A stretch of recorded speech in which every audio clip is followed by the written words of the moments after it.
The last bus. Sarah was running late. The evening had turned dark quickly, and she was miles from home, with no choice but to wait for the last bus. The bus stop was isolated, situated at the edge of a dense forest. As she waited, the cold wind began to pick up, rustling the leaves and creating eerie shadows that danced across the pavement. The clock struck midnight, and Sarah saw the headlights of the bus approaching. She sighed with relief and stepped forward to board, but as the doors opened, she was struck by an unsettling chill. The bus driver, a gaunt man with hollow eyes, glanced at her through the rearview mirror and nodded. The inside of the bus was dimly lit, and as Sarah took her seat, she noticed that the other passengers were silent, their faces obscured by shadows. The bus began its journey, but instead of the usual city streets, it plunged into the darkness of the forest. Sarah's heart raced. The trees seemed to close in on them, their twisted branches like skeletal fingers reaching out.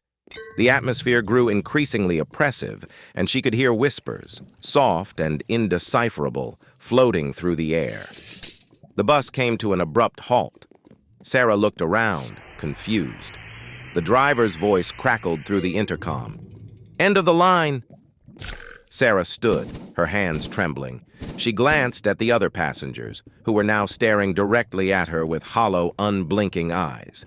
Panic surged through her as she realized that they were not ordinary people, but ghostly figures trapped in an endless ride.